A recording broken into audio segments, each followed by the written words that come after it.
Bonsoir à tous et bienvenue en direct sur Public Sénat. Voici les titres du 22h. Manuel Valls remporte une première manche avec l'adoption ce soir par le Bureau national du PS du programme de stabilité.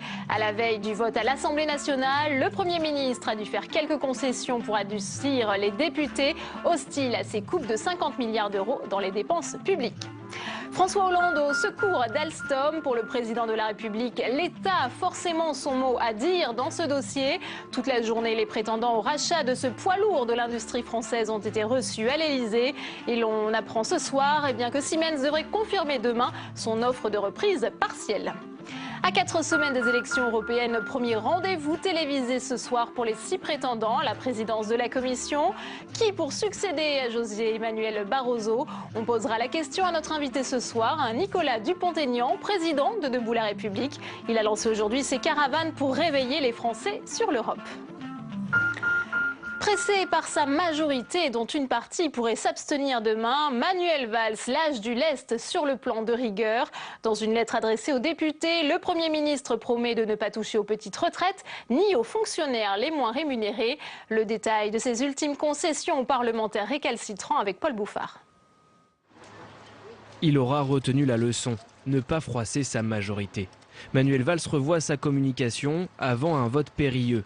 Il y a 10 jours, les députés socialistes lui avaient reproché d'apprendre les mesures à la télévision. Alors aujourd'hui, il met la forme. Ce matin, Manuel Valls reçoit le patron des socialistes à l'Assemblée, Bruno Le Roux. Et pour ne rien laisser au hasard, il envoie même une lettre aux parlementaires pour leur expliquer. En 4 pages, tout y est, les principales mesures de son pacte de responsabilité. D'abord, on y lit que 6,5 millions de retraités conserveront leur pouvoir d'achat. Les retraites de moins de 1 200 € seront revalorisées. Plus loin, le plan pauvreté. Son échéance sera respectée et maintenue au 1er septembre 2014. Le RSA sera revalorisé à cette date. Enfin, Manuel Valls le confirme. Les fonctionnaires aux rémunérations les plus modestes gagneront 440 € net en plus par an. Une mesure qui concerne aujourd'hui plus d'1 million de personnes. Cet après-midi, devant les préfets de France, opération de pédagogie sur le pacte. Les Français expriment donc des attentes fortes. Mais ils savent aussi que des efforts doivent être faits pour réduire nos déficits publics. Nous avons vécu depuis des années au-dessus de nos moyens. C'est tout le paradoxe de notre pays. Dernière chance pour Manuel Valls de sonner la mobilisation avant son moment de vérité, demain, au Parlement.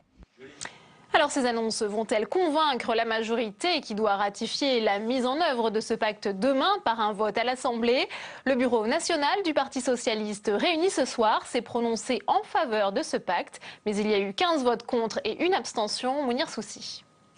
Le Parti socialiste dans le rôle d'arbitre entre les parlementaires et le Premier ministre. À l'issue d'un bureau national exceptionnel, la direction du parti a fixé la ligne sur le vote du plan d'économie. Il appelle les troupes à soutenir le pacte de responsabilité. Il y a eu un débat que Manuel Valls, Premier ministre, a accepté. Le PS a souhaité plusieurs améliorations notables. Et ce que nous constatons aujourd'hui les uns et les autres, c'est que sur l'ensemble de ces points, le Parlement a été respecté, mieux, il a été entendu. Après avoir fait un geste sur les retraites et les bas salaires, Manuel Valls s'est employé à récupérer l'adhésion des parlementaires choqués par sa méthode initiale. Un travail qui porte ses fruits auprès d'élus de la majorité, comme ce député qui la semaine dernière refusait de voter le pacte. Après le changement de méthode et un coup de fil personnel du Premier ministre, il s'est laissé convaincre. J'estime que ça mérite un message de confiance au Premier ministre. Je le dis à tous les ministres. Surtout qu'ils fassent comme le Premier ministre, c'est-à-dire qu'on dialogue en amont. C'est beaucoup mieux que de devoir systématiquement faire des crises d'humeur. Mais une frange du parti reste de mauvaise humeur. Un tiers du Bureau national a voté contre le pacte. Mais enfin, c'est quand même des miettes par rapport aux 50 milliards, par rapport aux 35 milliards. C'est vraiment, je vous fais quelques concessions de forme. La réalité, c'est que la logique d'austérité va s'abattre sur le pays. Dernière étape avant le vote pour Manuel Valls, la visite des groupes parlementaires pour un dernier appel des troupes. Car si plus de 40 députés s'abstiennent ou votent contre, ce serait le premier camouflet pour le chef du gouvernement. Alors à droite, ce programme de stabilité est plutôt bien accueilli par les parlementaires. S'ils ne votent pas en faveur du texte gouvernemental, ils pourraient en revanche s'abstenir, mais il s'agirait d'une abstention positive d'encouragement, comme l'a expliqué hier Yves Gégaud, président par intérim de l'UDI, Nathalie Guilloire. Et si la droite soutenait Manuel Valls? Le plan de stabilité du Premier ministre brise le clivage droite-gauche. Les centristes n'ont pas encore annoncé leur ligne directrice, mais ils reconnaissent déjà que ce plan économique va dans le bon sens. Il va dans la bonne direction. Il fait un constat. Nécessité de redonner de la compétitivité à l'économie nationale. Exigence d'assainissement des finances publiques. Enfin, si j'étais député, je laisserai passer dans l'attente d'en savoir plus, autrement dit, je m'abstiendrai. Une abstention qui pourrait aider au vote du pacte de stabilité. Du côté de l'UMP, Jean-François Copé est clair, la ligne officielle du parti est de voter contre. Mais au sein du groupe, quelques voix discordantes se font entendre et certains n'hésiteront pas à voter contre leur camp. Comme le député Frédéric Lefebvre qui déclare qu'il votera pour ce plan, et d'autres comme Valérie Pécresse ou Benoît Apparu pourraient s'abstenir. Pour le sénateur Roger Carucci, pas question de soutenir le gouvernement. Voter pour, c'est finalement quelque part faire en sorte que des députés ou des sénateurs de droite comblent l'absence de députés ou de sénateurs socialistes qui, eux, vont voter contre ou ne pas voter. On n'est pas là pour faire béquille au gouvernement. Le soutien de la droite est minoritaire, mais il est révélateur du fossé qui se creuse entre le Premier ministre Manuel Valls et une partie de son camp. Et l'autre temps fort de l'actualité ce soir, c'est l'avenir d'Alstom. L'américain General Electric convoite la branche énergie de ce fleuron de l'industrie française. Toute la journée, les dirigeants concernés par ce dossier ont été reçus à l'Elysée. Le gouvernement refuse un éventuel rachat et cherche à gagner du temps. Les explications de Faustine Saint-Geniès. Un étrange balai se tient aujourd'hui à l'Elysée. François Hollande consulte tour à tour les représentants de General Electric et ceux de Siemens, les deux candidats au rachat d'Alstom. Objectif, faire monter les enchères et assurer le maintien de l'emploi en France. Je n'ai que ce seul critère. Qu'est-ce qui sera le plus favorable à la création d'activités en France et à l'emploi en France? Et avec aussi une obligation, parce que je suis le chef de l'État, qu'est-ce qui assure également l'indépendance énergétique de la France? Le gouvernement veut donc montrer les muscles dans le dossier Alstom, fleuron de l'industrie française. L'américain General Electric et l'allemand Siemens convoitent la branche énergie du groupe, ce qui laisserait de côté la branche TGV. Donc Siemens pourrait être intéressé, mais on sait très bien qu'il y a beaucoup de doublons, et donc ce qui pourrait nuire à l'emploi chez Alstom, notamment en France. Donc c'est un dossier fait à la va-vite sur un coin de table qui est beaucoup moins crédible que le dossier de General Electric. Pourtant, le gouvernement joue gros dans ces négociations, lui qui s'est fait le chantre du patriotisme français. De nombreuses voix, comme celle de Jean-Pierre Chevènement, ancien ministre de l'Industrie et sénateur du territoire de Belfort, appellent l'État à intervenir pour que cette industrie reste française. Alstom, c'est la France. J'ai écrit à Manuel Valls pour lui dire qu'il me paraissait hors de question que le capital d'Alstom passe sous pavillon étranger, que ce soit General Electric ou Siemens. Je pense que l'énergie, c'est un secteur clé dans l'industrie. Alstom devrait rendre mercredi sa décision concernant son futur repreneur. Et pour commenter cette actualité, j'accueille sur ce plateau notre invité politique ce soir, Nicolas Dupont-Aignan. Bonsoir. Bonsoir, vous êtes madame. député de l'Essonne et vous êtes président de Debout la République. Vous lancez aujourd'hui votre campagne pour les européennes. On en parlera dans un instant. Avec nous également sur ce plateau, Yvan Rioufol. Bonsoir. Vous êtes éditorialiste au Figaro. Et Stéphane Rosès, président de CAP. Merci, messieurs, d'être avec nous. Alors, Nicolas Dupont-Aignan, on le voit, c'est l'avenir d'Alstom qui se joue en ce moment même. 18 000 emplois en France, eh bien, sont concernés, dont une partie basée sur le territoire de Belfort, mais aussi à Massy-Palaiseau en Essonne. Est-ce que vous pensez que l'État peut encore éviter un plan social qui serait lié au rachat par General Electric ou Siemens de cette entreprise? Mais ce qui me surprend le plus dans cette affaire, c'est que la démission est dans les têtes. C'est que l'État en soit conduit à essayer de négocier avec tel fossoyeur ou tel autre. Car il faut bien comprendre une chose, c'est qu'il est une honte de se précipiter en 48 heures. Alstom a 5 milliards de trésorerie. Alstom a 30 mois de commandes. Alstom a une rentabilité. Alstom vit des commandes publiques. Et on va laisser... Il y en a pas d'autres qui sont endettés. Et on va laisser partir comme ça un joyau avec le même scénario que pour ArcelorMittal, que pour Péchinet, que toutes ces entreprises qu'on a laissées. Mais ce n'est pas possible. Et si le gouvernement faisait cela, ce serait vraiment un acte de trahison, parce que c'est une entreprise vitale pour la transition énergétique. Alors certes, elle est encore trop petite face à Hitachi, Siemens, General Electric, mais on a un pôle énergétique à construire, on a Areva, on a Schneider. Donc ce serait inadmissible de voir ça. Et moi, je suis très surpris de voir les commentaires. Vous parlez par exemple de la branche, mais la branche énergie, c'est 75% du chiffre d'affaires. Ça veut dire que déjà dans les têtes, je voyais le titre du Monde ce soir, le démantèlement en 48 heures, voilà. Les élites françaises ont capitulé. On a reprendre la main aujourd'hui en déclarant haut et fort que l'État allait intervenir. Oui, mais il intervient dans un esprit déjà défaitiste. C'est une capitulation industrielle. Et quand vous perdez la majorité d'un groupe aussi important, vous perdez le pouvoir. Regardez ce qui s'est passé. General Electric a déjà repris une usine de turbines à Belfort. Il y a eu un magnifique marché de 2 milliards en Algérie, avec des aides à l'exportation du contribuable.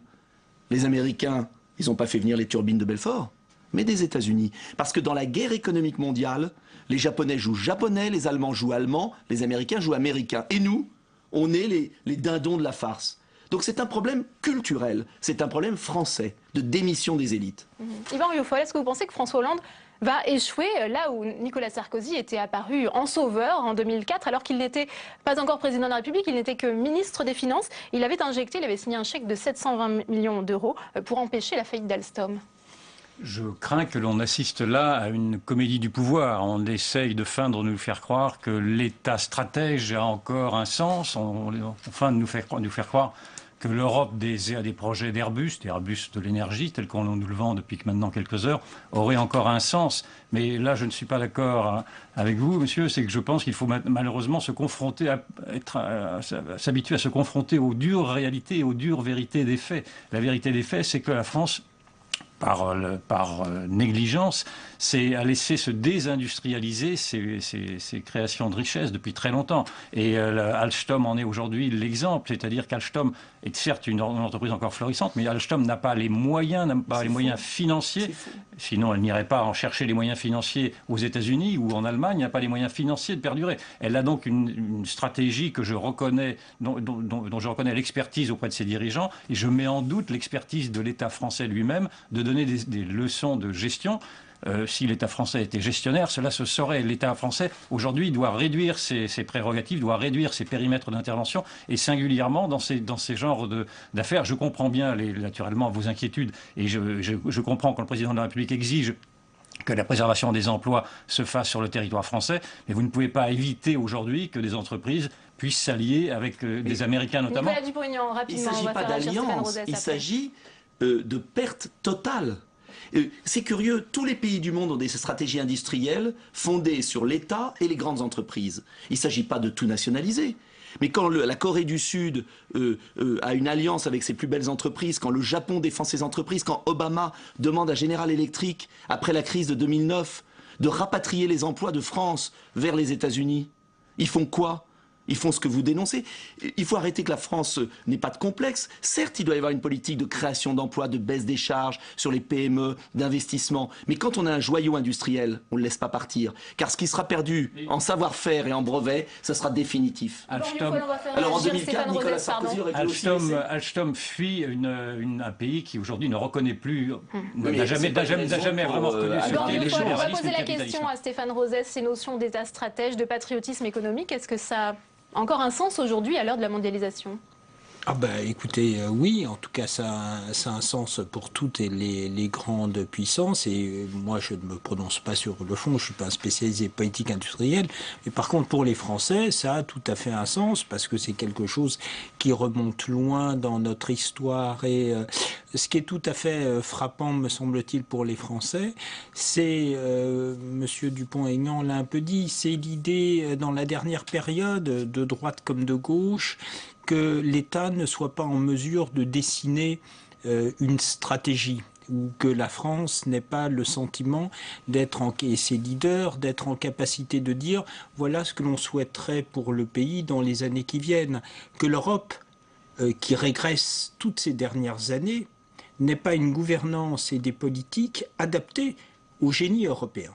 Comme si, je dirais, il y avait une difficulté à comprendre la spécificité de l'Europe dans le monde et à l'intérieur de l'Europe, les spécificités de chaque peuple, de sorte que ces peuples, dans leur diversité d'intérêts, de culture, puissent quand même être en mesure de constituer sur un certain nombre de secteurs stratégiques des politiques communes. Prenons, nous l'avons dit, la transition énergétique. Le président de la République en a fait un de ses chantiers prioritaires lors de sa dernière conférence de presse.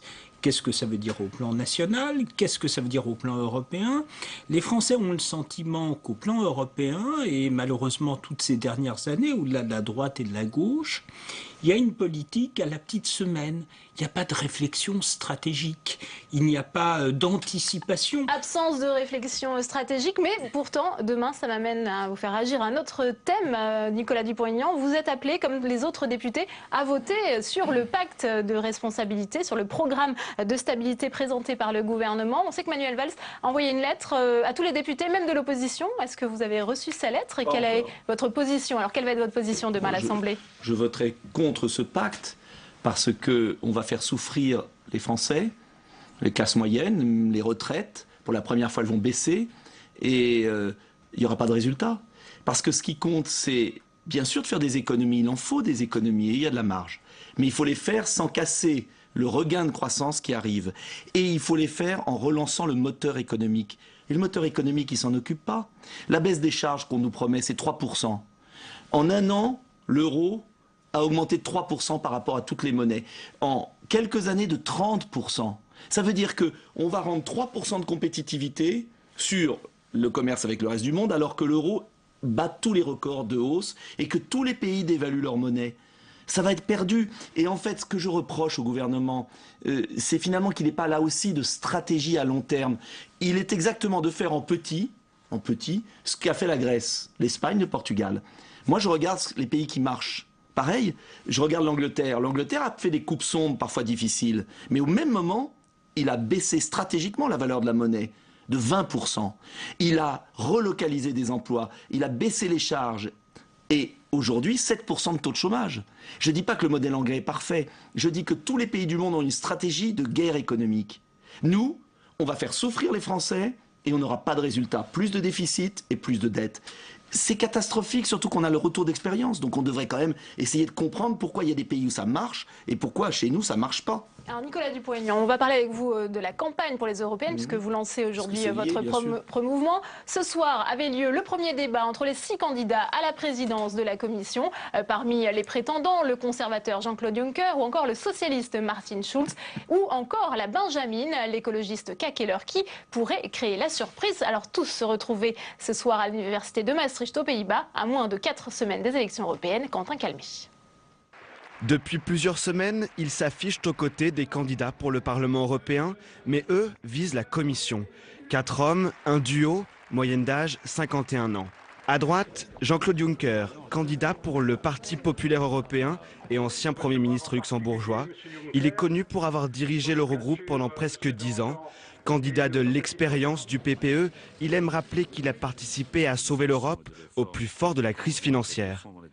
Martin Schulz, pour le Parti socialiste européen, est le favori selon plusieurs sondages. Principale ambition, renforcer l'intérêt et la place des citoyens par rapport aux institutions européennes. Guy Verhofstadt est le candidat de l'Alliance des libéraux et démocrates, soutenu par l'UDI et le MoDem en France. Renforcement de l'union bancaire et énergétique, il milite notamment pour l'intégration de la Turquie à l'Union européenne. Pour les Verts, ce n'est pas un, mais 2 candidats qui font campagne. Au sein du duo franco-allemand de Franziska Keller et de José Bové, à elle les thèmes de l'immigration, du commerce ou de la jeunesse, quand lui prend la parole sur les dossiers de l'agriculture ou encore du nucléaire. Enfin, Alexis Tsipras représente la gauche de la gauche. Homme politique grec, il entend mettre fin au plan d'austérité, notamment grâce à l'annulation de la dette d'un pays au-delà d'un certain seuil, ou encore un New Deal pour relancer l'investissement public dans la zone euro. C'est la nouveauté de l'élection européenne cette année. L'entrée en vigueur du traité de Lisbonne renforce le poids du Parlement dans le processus de désignation. Ce premier débat, organisé ce soir à Maastricht, sera diffusé en 13 langues. Nicolas Dupont-Aignan, est-ce que vous avez un favori parmi les prétendants à la tête de la Commission européenne? Vous plaisantez? Non. Tous ces gens qui débattent, ils ont voté tous les traités. Monsieur Juncker, que soutient l'UMP, je comprends que Guénaud s'étrangle et ne vote pas pour eux, est le président, l'ancien Premier ministre d'un État voyou, paradis fiscal. Monsieur Schulz défend l'Europe allemande. Ils ont tout voté. Ce sont eux qui ont créé les travailleurs détachés, c'est-à-dire le nivellement par le bas. Ce sont eux qui ont fait Schengen avec les problèmes de migration monstrueux. Ce sont eux qui ont fait échouer l'Europe. Ce sont eux qui n'ont pas fait un projet en 20 ans européen, concret, comme on a pu faire Airbus à 3 ou 4 pays. Donc ils sont responsables de ce fiasco, ils jouent entre eux. Mais ce qu'ils ne comprennent pas, c'est que les peuples ont tout compris. Les peuples ont compris que ce système était justement, dépassé. Nicolas Dupont-Aignan, vous dites vouloir réveiller les Français sur l'Europe. Qu'est-ce que ça veut dire exactement? Ça veut dire qu'un pays qui n'est pas libre ne peut plus se diriger. Nous avons perdu nos lois, nos frontières, notre monnaie et notre budget. Quand un chef d'État et un Parlement n'a plus la maîtrise de ces éléments fondamentaux, eh bien le pays est à volo et la démocratie perd son sens. Moi je veux une Europe des nations, c'est-à-dire qu'on retrouve notre souveraineté, comme le veut Nigel Farage en Grande-Bretagne, ce qui n'interdit pas, et j'insiste là-dessus, des coopérations à 3 ou 4 pays sur les 15 ou 20 projets qui détermineront la hiérarchie des nations au XXIe siècle. La lutte contre le cancer, la voiture propre, les autoroutes numériques, des universités européennes. Parce que tous ces Européens qui se disent très européistes, qu'est-ce qu'ils ont fait de concret depuis 20 ans? Rien. Rien. Et ils font détester l'Europe dans les peuples. Et si on ne prend pas garde, et si on ne recrée pas une Europe des projets concrets, tout en redonnant du sens à la démocratie qui ne peut être qu'au niveau national, eh bien vous aurez des mouvements extrémistes, mais qui n'ont rien à voir avec ce qui existe aujourd'hui. Et vous aurez le retour des haines. Sur notre écran, la France bénéficie-t-elle de son appartenance à l'UE? Eh bien, selon un sondage IFOP paru dans le JDD, les Français répondent oui à 58%, de même qu'ils se disent attachés à la monnaie unique dont vous voulez bien sortir. Le rôle d'un homme politique, c'est d'alerter, et je vous signale qu'il y a d'autres sondages qui disent exactement l'inverse. Pour la première fois, il y a eu des sondages disant que l'appartenance à l'Union européenne est une mauvaise chose. Mais attention, on caricature toujours. Je considère que l'UE trahit l'Europe, dessert l'Europe. On peut être contre cette UE, vouloir redonner au peuple français sa liberté, et ne pas être un mauvais Européen. On peut avoir envie de construire l'Europe sur des projets différents. Stéphane Rosès, on voit le discours de Nicolas Dupont-Aignan. Est-ce que le 25 mai, donc date des élections européennes, pourrait devenir un 21 avril européen avec une montée de l'extrême droite et des eurosceptiques? Je ne suis pas d'extrême droite, madame. Des eurosceptiques, j'ai dit. Voilà. De l'extrême droite et des eurosceptiques. Voilà, je vous précise le sens. C'est tout le sens de ma candidature, justement. Le terme 21 avril est un peu piégé parce qu'il y a eu un effet de surprise dans l'affichage des résultats sur l'extrême droite. Moi, je fais partie d'ailleurs de ceux qui pensent que ça provenait essentiellement du fait que Lionel Jospin avait mené une mauvaise campagne. D'ailleurs, sans doute pas de campagne du tout, mais il y avait un effet de surprise. Là, il n'y a pas d'effet de surprise. Les sondages disent pour l'heure que l'extrême droite peut être la première formation politique. Alors, ce n'est pas propre à la France. La difficulté générale, quelle est-elle? C'est que pour des peuples qui ne voient plus quel est le type d'Europe que l'on veut construire dans la mondialisation, les politiques européennes semblent défaire les nations sans construire rien d'autre à la place. Et c'est ça la difficulté, c'est que les politiques de libre-échange et de libre concurrence empêchent presque toute velléité de l'Europe de se renforcer. Et donc il y a une contradiction entre ce qu'investissent les peuples, et notamment la France, dans l'Europe, le fait qu'elle soit une puissance politique, économique et sociale dans le monde, et puis des politiques qui, elles, semblent empêcher toute capacité de déploiement. Et quand je vous disais tout à l'heure que sur tout un tas de secteurs stratégiques, l'Europe a reculé ces 15 dernières années, c'est bien qu'il y a un problème structurel. Et si le populisme, l'extrême droite, le nationalisme montent, c'est que les nations semblent peu à peu mener des guerres économiques entre elles, sans qu'il y ait, je dirais, de possibilité justement de construire des politiques réellement communes. Et donc du coup, les peuples semblent être pris dans une nasse, soit renoncer à ce qu'ils sont, je dirais, identitairement, soit périr économiquement. Et donc c'est une situation qui est absolument intenable et c'est tout à fait regrettable que la France, qui a toujours été à la tête d'une pensée européenne, ou que les pères fondateurs, les Allemands, qu'on n'arrive pas à trouver des éléments de résolution à cette crise européenne. Yvan Rioufol, sur cette crise européenne qui va donc planer sur le vote du 25 mai. C'est une crise de la démocratie. C'est-à-dire que une grande partie des Français, même ceux qui se reconnaissent dans cette Union européenne, qui est effectivement une structure qui a son utilité, même ceux-là ne se reconnaissent pas dans cette construction européenne qui a été faite un peu cul par-dessus tête, c'est-à-dire en se construisant sur l'économie au lieu de se construire d'abord sur la culture et sur les peuples. Et c'est ceci, c'est cette crise existentielle qui pèse aujourd'hui sur le débat public. Et ce qui va apparaître, et qui n'est pas apparu d'ailleurs dans ces grandes figures que vous nous avez montrées, c'est que le premier parti européen qui va advenir après cette élection va être le parti des abstentionnistes. On annonce près de 60%. Plus de 60%, effectivement. C'est l'autre enjeu de cette élection. Et l'autre grand parti qui n'aura pas de représentants non plus sera effectivement le parti dit des eurosceptiques qui emmagasine une grande diversité de tendances qui va de l'extrême droite jusqu'aux dits populistes, etc. Donc ça ne veut rien dire non plus. Donc il y a cette grande frustration des Européens à ne pas être représentés dans cette structure européenne risque de perdurer et d'aggraver à nouveau, me semble-t-il, cette dissonance. Merci Yvan Rioufol. Merci Nicolas Dupont-Aignan d'avoir été notre invité ce soir. Merci Stéphane Rosès. On voit tout de suite le reste de l'actualité dans le Tour de l'Info. Il est signé ce soir Flora Sauvage.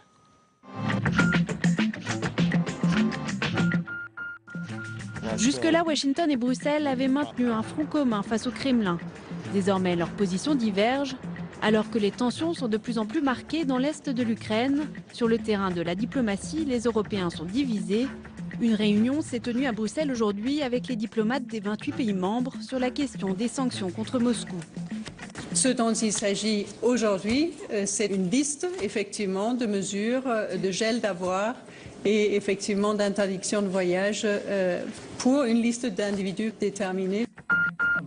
Réélu le 17 avril pour un 4e mandat, le président algérien Abdelaziz Bouteflika a prêté serment au fauteuil roulant. Selon des images diffusées en direct à la télévision algérienne, le chef de l'État a répété d'une voix faible le texte du serment lu par le président de la Cour suprême. À 77 ans, Abdelaziz Bouteflika, victime d'un AVC il y a un an, a fait une brève déclaration, qualifiant son élection de grande victoire de l'État. Pendant 2 minutes, au son des sirènes, la vie s'est figée en Israël ce matin. Comme chaque année, les Israéliens ont commémoré la mémoire des 6 millions de victimes juives de la Shoah. Cette année, les cérémonies ont été consacrées au souvenir des 400 000 juifs de Hongrie, massacrés en 1944. 5 ministres étaient réunis ce lundi à Bercy pour parler de lutte contre la fraude et l'évasion fiscale. Michel Sapin, le ministre des Finances, a retrouvé ses homologues britanniques, allemands, espagnols et italiens. Objectif, favoriser la coopération entre les différents pays européens. Nous serons polis, mais extrêmement fermes avec chacun des pays concernés. Aucun d'entre eux n'a de raison de se placer en dehors de ce standard international. Et l'enjeu est de taille. Un rapport du Sénat en 2012 estimait à une trentaine de milliards d'euros le coût minimum de l'évasion fiscale pour l'État français.